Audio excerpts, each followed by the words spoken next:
دا Hindustan gazette کے special report میں آپ سب کا سواگت ہے۔ اسرائیل اور فلسطین کے درمیان جنگ آج پوری دنیا میں بحث کا مدعا بنا ہوا ہے۔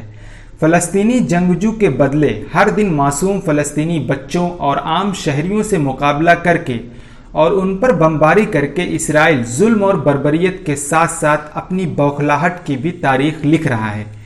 اقوام متحدہ اور امن کا نعرہ لگانے والی حکومتیں محض بیانات جاری کرنے پر اکتفا کر کے سو کوٹ پریشر بنانے کی کوشش کر رہے ہیں۔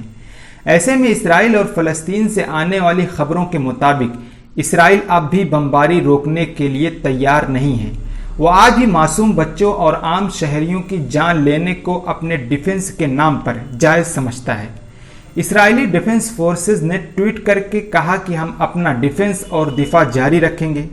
ایک اسرائیلی اخبار کے مطابق وزیر اعظم نیتن یاہو نے بیان دیا کہ اگر ہمیں دوبارہ جنگ شروع نہ ہونے پر اطمینان نہیں ہوا تو ہم ایک بار پھر غزہ پر قبضہ کر سکتے ہیں۔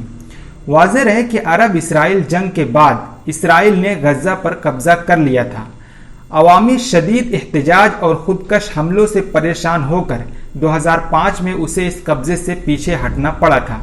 دوسری طرف حماس کے حوالے سے عالمی میڈیا میں یہ خبر آ رہی ہے کہ حماس نے جنگ بندی کے لیے 2 شرائط رکھے ہیں۔ نمبر 1، مسجد اقصی سے اسرائیل فورسز مکمل طور پر نکل جائیں اور اسے عوام کے سپرد کر دیں۔ دوسری شرط یہ کہ شیخ جراح علاقے پر جبراً قبضہ نہیں ہونا چاہیے۔ شیخ جراح یہ وہی علاقہ ہے جہاں سے جبراً فلسطینی مسلمانوں کے گھروں کو خالی کرانے اور قبضہ کرنے پر یہ جنگ شروع ہوئی تھی۔ اسرائیل اور فلسطین جنگ سے متعلق تازہ ترین اپڈیٹس ہم آپ کی خدمت میں پیش کرتے رہیں گے۔ ایسی ہی مزید معلومات کے لیے ہمارے ساتھ جڑے رہیں۔